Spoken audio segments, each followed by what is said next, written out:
Well, I'm grateful to be here at Reith Village and to talk about this site where we've worked on sustainable design and construction principles. One of the things that we realized early on in our planning was to recognize that the buildings are going to be teachers in and of themselves. David Orr is a leading environmental educator teaching at Oberlin College. Said that your buildings are always going to be there, and the way they function and the way people interact with them will be part of the instruction. So one of the real early commitments we made was that we wanted this place to be a learning community. When students or participants come to gather here and learn here, they're going to do it in relationship with each other, as participants, as instructors, as the land, as the buildings, all incorporated with each other. One of the things that we're able to see just as we stand here and look around, obviously a wind turbine and solar energy production.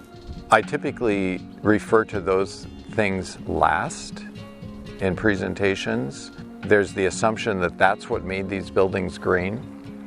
And that's not the case. We would have been very close to achieving the platinum rating without having either one of those. And what that really means is the way you put a building together intentionally and carefully, and conserving energy is the goal, is the way to achieve green design, rather than just throwing some decorative things on there. Now, these are not just decorative, but I'm overstating that because that's where people often want to focus, and they're not addressing the bigger issues of how much energy are you using in the first place. In this era of North American building are built under a 20-year net present value concept. That means that you want the building to produce enough outputs for your intended purpose that you recover your costs in 20 years or less.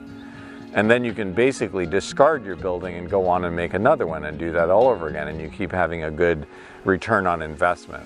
Well, that doesn't fit at all within the value system that we have for regenerative and sustainable design. We wanted durability, long-term lasting in the things that we were putting together here. So the metal roofing is one of those examples of a material that's going to last a good 100 years. That means that over the lifetime of these buildings, you probably have to put at least 3 different asphalt shingle roofs on this. There's no good recycling purpose for asphalt shingles. These roofs are totally recyclable. So while it costs additional money to buy that material up front, it saves itself over and over again throughout the lifetime of the building. So by making that wiser choice, we have benefited some executive director and set of Mary Lee team members that have not even been born yet.